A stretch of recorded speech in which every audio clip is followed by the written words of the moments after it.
That's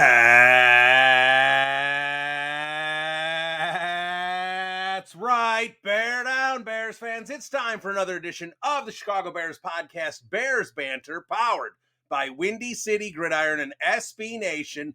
Bill Zimmerman with you, and unscheduled podcast here. Wanted to jump on, do a quick podcast because I just feel like there's a lot on my chest about Justin Fields that I wanted to discuss here. So want to kind of get into a few things, get into the Justin Fields market, how we got here, where we might be headed, and just get a few things off my chest. And before we do that, I just wanted to do a brief recap for NFL free agency, what the Chicago Bears have done so far. Don't want to spend a lot of time on it. In fact, I will try and put a hard cap on this. Let's just do a turbo speed 60-second. This is what the Chicago Bears have done so far, and quick thoughts on it. So let's just jump right in, and here we go.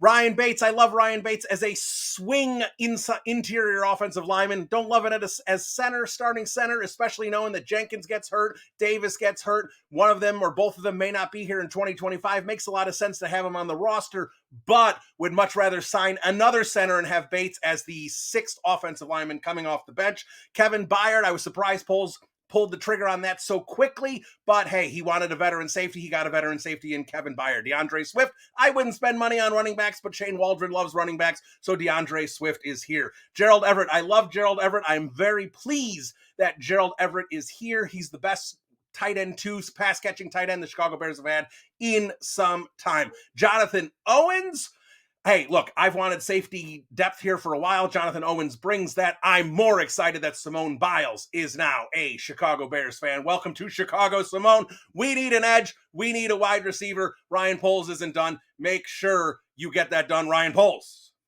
All right, that was 1 minute. So let's move on to Justin Fields here and the market. And this is getting really testy on social media. It continues to be a hot button topic. And I think some interesting things have happened here over the last couple weeks. And let's talk about perception of Justin Fields nationally versus locally. And this is the one thing. And I've talked to a lot of people, and I mean a lot of people about Justin Fields. I've talked to some national people, local people in other markets, Chicago people. I have tried to really canvass this as best as I can to try and get some accurate idea what's going on here. And here's what I have learned. This, to me, is the most shocking thing that I've learned, is that the perception of Justin Fields. Now, we know there are huge Justin Fields fans in Chicago. I know some of you guys like to call them a cult. I get it. I get these hardcore Justin Fields fans, right? I get it. I see them. They are all over my mentions. They have been since I sent that Caleb Williams tweet in October about how there's nothing Justin Fields can do until, if the Bears have the number one pick. And clearly it's headed in that direction. So when I talk to people nationally about Justin Fields, what I have found is I'm going to call myself a Justin Fields critic. Now, I love Justin Fields. I wanted it to work out with him. I think I'm just coming with a realistic approach to what the Chicago Bears are going to do at quarterback, but Fields fans want to call me a Justin Fields critic. So let's call me a Justin Fields critic. So the Justin Fields critics, the people like me, and there's plenty of them in the media that look at it and go, hey guys, look, Justin Fields, we wish it worked out here. It wasn't all his fault. But at the same time, the Chicago Bears, the best path moving forward here is to use that number one pick on a quarterback, presumably Caleb Williams, and move on from Justin Fields. People like myself have a higher opinion of who Justin Fields is as a quarterback than people do nationally, right? This is what I've learned. So, like, if you have tiers about Justin Fields, you've got the Justin Fields, the crazy fanatics. You have the Chicago Justin Fields critics. And then below them, you have general national fans, national media and teams and organizations that see Justin Fields even below that. That's the way I have perceived things here after talking to a lot of people over the last 6 to 8 weeks about the Justin Fields situation. It's wild, guys. It's really wild about the perception of Justin Fields as a quarterback nationally versus locally. The local media, local fans think a lot more highly of Justin Fields than than they do nationally. So what does that mean for Justin Fields? It means for Justin Fields, when you look at organizations, and this goes beyond media and this goes beyond fans, when you look at organizations who are trying to shore up the quarterback position, we know the most important position in sports, they obviously are going to examine Justin Fields and see, is Justin Fields worth trying to bring in? And Ryan Poles expected, I believe, that there would be at least 3, maybe 4, 5 teams that would be interested in Justin Fields' services. Because you look at it and go, is Justin Fields a top 32 quarterback in the NFL? My answer is yes. So therefore, Justin Fields should be a starting quarterback. Now, that doesn't necessarily, like, Justin Fields is currently better than Bryce Young. Justin Fields, Anthony Richardson didn't even play. He's definitely better than Anthony Richardson at this moment. Of course, Anthony Richardson could leapfrog him. But when you're looking at the young quarterbacks, you sit there and go, well, Justin Fields is better than them. But that doesn't mean the Colts should trade for Justin Fields and start him. That doesn't mean the Panthers should, right? These are obvious things about that sometimes you go with the young quarterback that's not as good as an established veteran because you're hoping he's going to leapfrog and become, a certified, solid player at that position. So it doesn't mean that if Justin Fields is the 20th best quarterback, that there's 12 or 13 teams that would want his services, but it should mean, in theory, that there's 5 or 6 teams. But, those 5 or 6 teams didn't seem to materialize. And why is that? And the bottom line is basically the asking price versus the reality of what they would pay. Because when you look at Justin Fields, and everyone says the same thing that I keep hearing, well, you're getting 2 years of Justin Fields. Whoever trades for him would pick up the 5th-year option. They get, $3 million is all the team would have to pay this year, and then $25 million next year. So it's this 2-year, $28 million contract.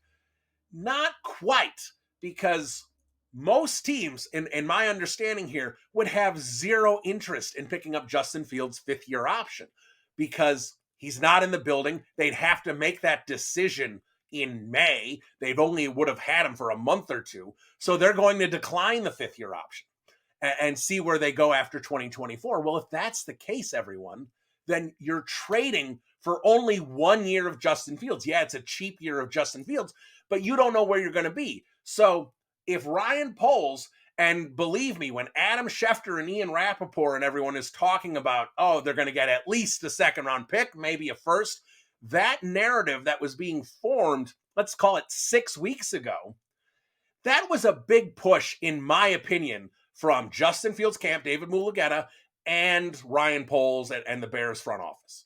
They wanted to create a market for Justin Fields and said that market is a 2nd-round pick. That was the Bears kind of calling out, in my opinion, that was the Bears calling out to the NFL and saying, Justin Fields is available. Come get him. Here's the price.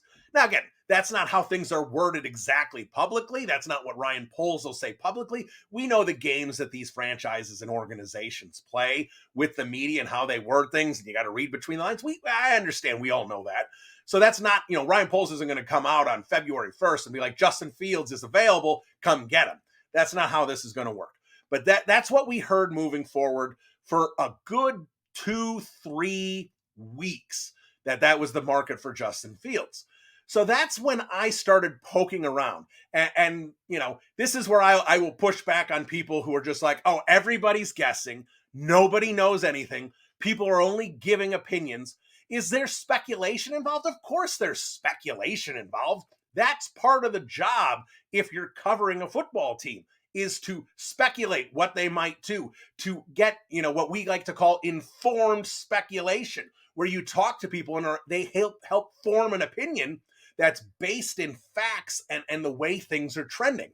So I'll just come out and I'll say this. Like, I'm like, all right, let me try and figure out, this is, about a month ago now. Let me try and figure out the Justin Fields market. So I talked to someone that I know, talked to people in the Falcons organization. And I got the idea that Justin Fields was like plan D or plan E for them, that there was not a lot of interest there. Kirk Cousins, there was interest. Baker Mayfield, there was interest. Maybe even Russell Wilson. Maybe selecting a rookie quarterback, even though I had heard they wanted to go veteran, and obviously that's what they did with Kirk Cousins. Tampa, I thought Tampa might be an option. I talked to someone who covers the Bucs and knows that organization really well. And talking to him, he says, I think Baker Mayfield's staying. I think this is he got the contract pretty close too. And therefore, that's not an option. Pittsburgh. I talked to someone in Pittsburgh who says they spoke with people in the organization, in football operations, and said, this is probably heading towards Russell Wilson. Justin Fields not a fit for a variety of reasons. Don't want to give up draft capital.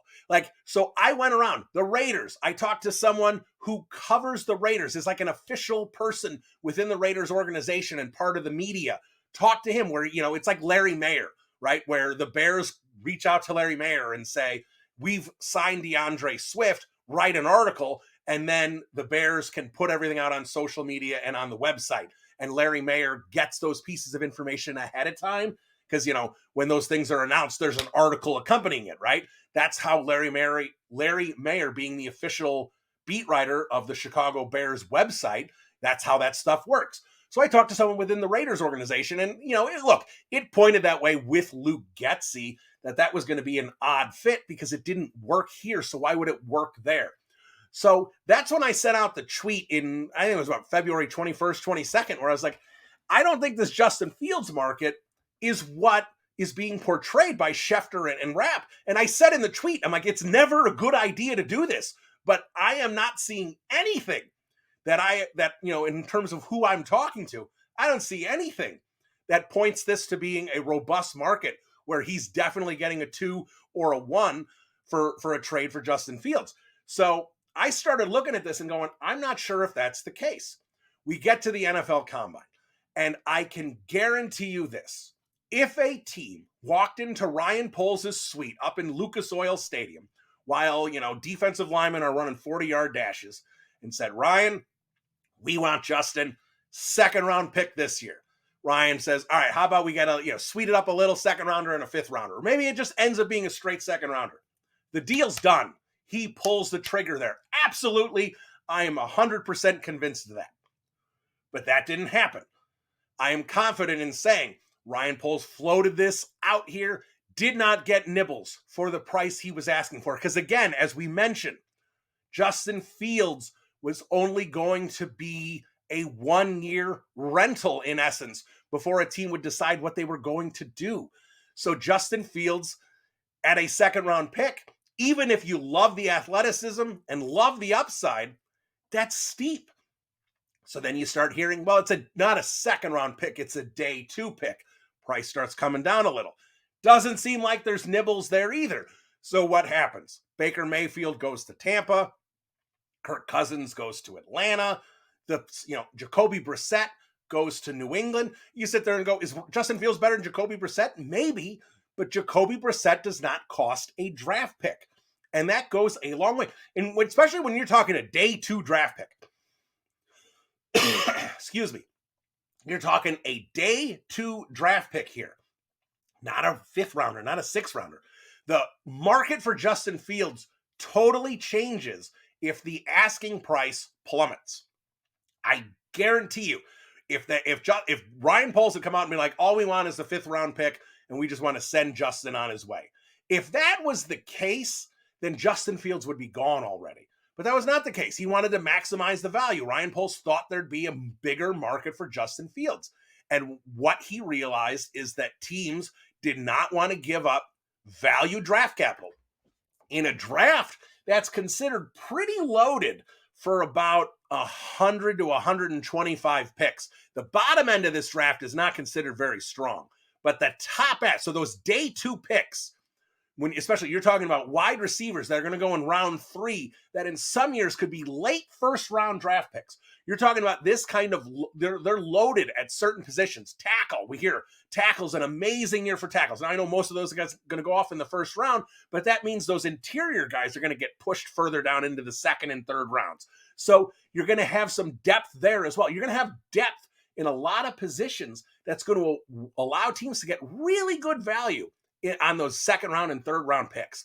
So asking teams to trade for Justin Fields for 1 year when you have draft capital that's that value was a tall order. So you see the Raiders making a decision to go Gardner Minshew because he doesn't cost draft capital. You see, and again, Gardner Minshew and Luke Getsy, we know what he likes to do. We saw it with Tyson Bagent. Fits perfectly, right? Jacoby Brissett, a great bridge. If the Patriots are saying we're drafting Drake May or Jaden Daniels at number 3 overall, there's no point to spend a draft pick on Justin Fields when you can get an adequate quarterback who's just bridging for a year. You're not committing to this quarterback. You just want to bridge him for a year until your rookie quarterback is ready to play.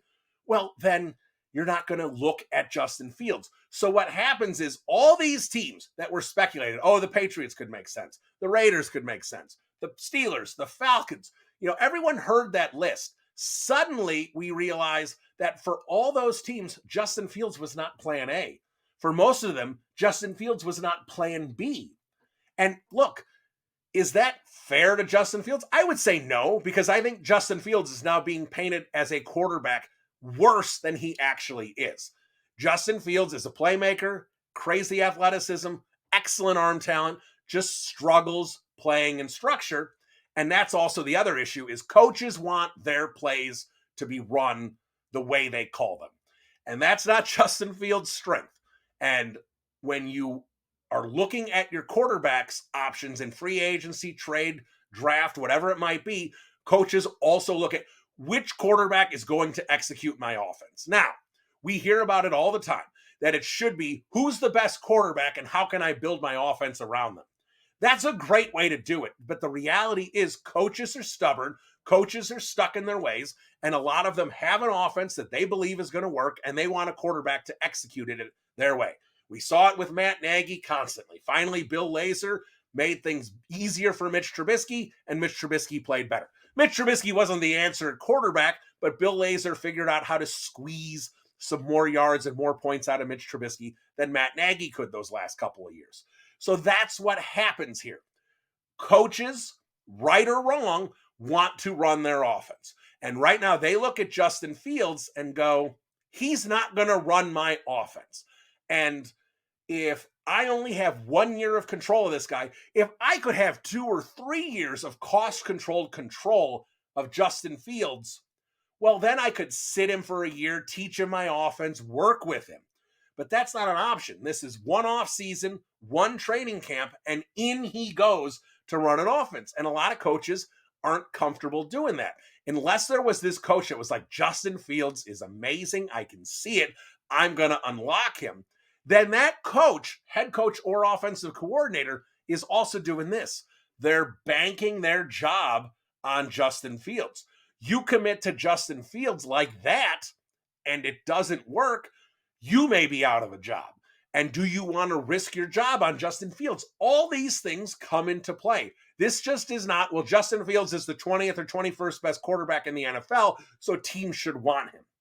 There's all these different avenues that play into this.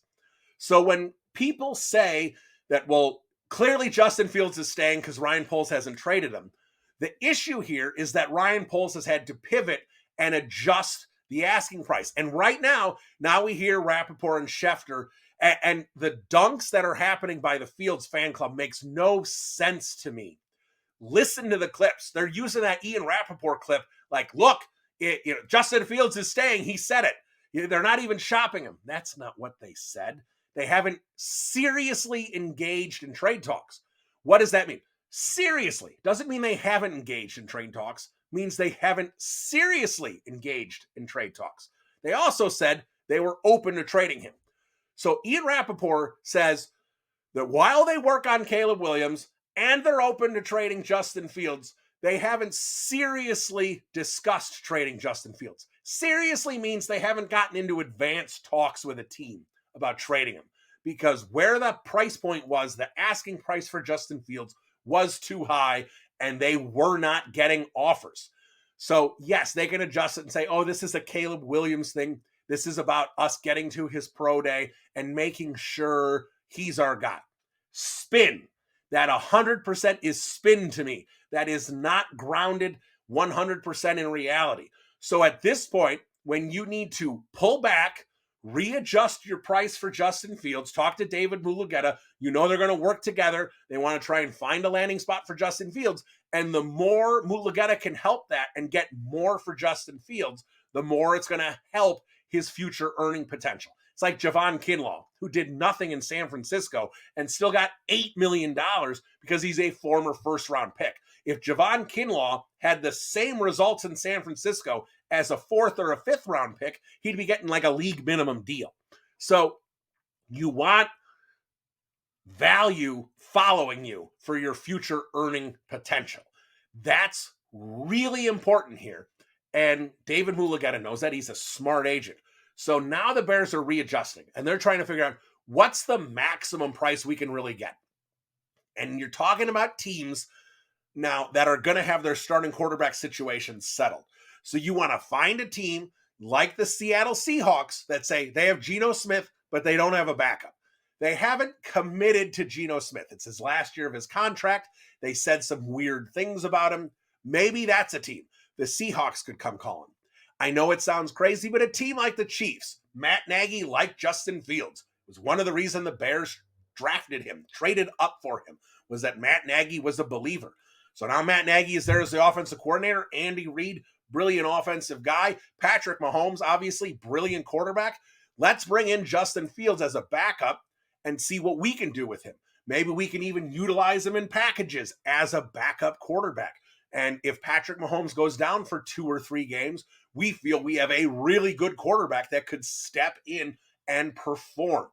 These are the type of things that teams are looking at now. Justin Fields as QB2 with maybe potential packages to utilize his athleticism within our offense. So that's where we are right now with Justin Fields and the Chicago Bears, is Ryan Poles kind of recalibrating the situation so he can put out, well, we want to wait till we see Caleb Williams and know Caleb Williams further.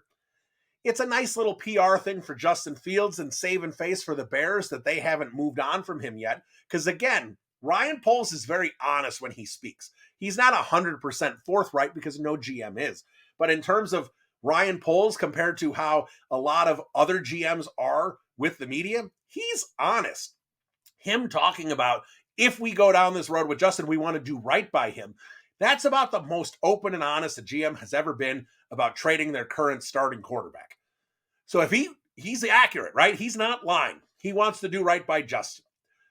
Keeping Justin Fields here until the draft, because you may be able to get a 3rd round pick instead of a 4th round pick, or a 4th round pick instead of a 5th round pick, that's not really doing right by him. That's leaving him in the gray, as he said, for a good couple months. So you want to move on from him as quickly as possible, but you still want to get decent value and you want to assess his market. So if the entry point is, say, a 5th round pick, and then maybe a team will consider a 4th round pick if you get further down the road, or the Bears can put in a future sweetener. You know, it's Justin Fields for a current 4th round pick in 2024, but the Bears are also going to send back a 2025 6th round pick, something like that, just to soften the blow a little bit about having to give up that 4 instead of a 5 or whatever it might be. Maybe it even turns out that they have to trade him for a 6th round pick this year, but the team attaches a big conditional pick where it's like, all right, it's a 4th round pick in 2025, but if Justin Fields hits a certain number of snaps, it becomes a 3rd round pick. If Justin Fields hits those snaps and we make the playoffs, it becomes a 2nd round pick. You could have a huge condition attached to him where the team basically knows they can control the snaps unless their starting quarterback goes down, Fields comes in, plays well, and the team makes the playoffs. Well, then here's the 2nd round pick for Justin Fields services. But otherwise, as long as their quarterback stays healthy, we can control the snap count from Justin Fields, and we can make sure that remains a 4th round pick. Like, that's where we're at. So that's going to take probably, a week or two. I think they are working the phones. I think they are trying to get this process to the finish line as quickly as possible, but without rushing it. And at this point, a week from now, when the pro day is basically over and the Bears have met with Caleb Williams and they've done their medicals and they're feeling comfortable, and then they can ship out Justin Fields and say, yeah, see, we were just waiting for the pro day. once we knew it was going to be Caleb Williams, we've moved on. But for me, and as I've said this, I know for a fact that the Chicago Bears want to take a quarterback this year. Period. End of story. And again, if their assessment finishes that Drake May or Jaden Daniels is their QB1 and they decide to trade down and maneuver to get some assets and finish with that quarterback on the roster, okay, fine. I won't agree with it. But the idea that this is Justin Fields versus Caleb Williams is not a debate. It is not a debate. Justin Fields is not the future, and there is a new quarterback that will be here. Now, if the Bears don't move on, is it possible? I know Josh Lucas mentioned this on my podcast last time he was on, maybe about a month ago, saying it is not out of the deck of cards. It is not out of the realm of possibility that Justin Fields remains and the rookie quarterback is here. They don't want that to happen. I don't think it'll happen. Josh Lucas says it can backfire as it did in 2021 for them. So I look at this and go that Justin Fields is going to be moved. And look, I am frustrated with how people are behaving on Twitter and other forms of social media about this Justin Fields, Caleb Williams thing. It's gotten nasty. There's name calling to Justin Fields, to Caleb Williams, to the people who have certain beliefs. And I'm just speaking honestly here. It's going to be hard for me when Justin Fields is traded not to want to dunk on 800 people that have been in my mentions since October, driving me bananas. Not going to do that, because here's the bottom line. Those people, and if you want to say that they're not reading between the lines, they're living in an alternate reality, whatever you want to say about that. The bottom line is they love Justin Fields and they want to keep Justin Fields as their quarterback. So they're going to be going through it. And look, I know there are plenty of people on social media that are just going to spend all day dunking on what's happened here. But I'll try and take a step back. I'll try and remain professional and just move forward with Caleb Williams, Drake May, whoever ends up being the Chicago Bears quarterback for 2024. So that's, to me, where everything sits with Justin Fields right now. I think the idea that people telling you what they're hearing about Justin Fields is just people making things up is complete and total BS. People saying that there is no reporting on this, that it's just speculation and opinions, is total BS. This is something that has been in the works for weeks, for months. This is something that has been evolving. This, Ryan Poles and the organization started in one place, and now they need to pivot and get to a new place. This takes time. It is literally March 13th on the day of this recording. It is the start of the new league year right now. So the idea that Justin Fields is still on the Bears roster at the start of the 2024 league year is a reason to dunk on people who've said that Justin Fields is being traded is nonsensical. Okay? This is a very obvious answer. It really is. Talking to people, this is not a debate. This is not, Ryan Poles sitting there up nights, putting his hands on his hair, just going, oh my God, I don't know what to do. How could we trade Justin Fields? But we have this great opportunity with Caleb Williams. I don't know what to. No. That decision was not difficult. That decision was made January. That decision was made that Justin Fields was not going to be this team's future quarterback and that they would be taking one of these rookies. It's like the idea, Ryan Poles saying, you'd have to be blown away to move on from Justin Fields. Well, these quarterbacks are the type of quarterbacks that will blow Ryan Poles away. So just wanted to talk about the Justin Fields situation here for a little bit, kind of talk through everything. So yes, the market has not worked out for Justin Fields. It's a little bit unfair because I do think Justin Fields is a better quarterback than how he's being portrayed. But at the same time, Justin Fields and draft capital, because that's how teams are looking at this, requiring Justin Fields requires giving up draft capital at the price point the Bears were at, was not worth passing on Jacoby Brissett, Gardner Minshew. Certainly wasn't worth passing on Kirk Cousins, Baker Mayfield, taking a chance on Russell Wilson, etc. So that's where we are here. This market is going to have to be reformed. And unfortunately for Justin Fields, he's going to be kind of that QB2 role, it looks like, for 2024. He's going to have to kind of do some damage control, show teams what he can do, have some success, try and rebrand himself, and hopefully get an opportunity in 2025, maybe 2024 due to injury. Otherwise, 2025, who knows, maybe even 2026 to get that starting opportunity once again. It sucks for him. I think he should be a starting quarterback in this league, but the bottom line right now is that job is not available to him. So we're going to have another Bears Banter here around the corner, a big guest on it. I'm almost finalized that. You will be excited for that one. So stick around for that and plenty more coming up on the podcast channel this week. Mason West, he's going to be talking free agency. If you want to hear more free agents talk, check out Bear and Balanced from a couple days ago. They did a great job recapping some of the moves the Bears had made up to that point. So bear down, everybody. We'll talk to you again soon. Adios.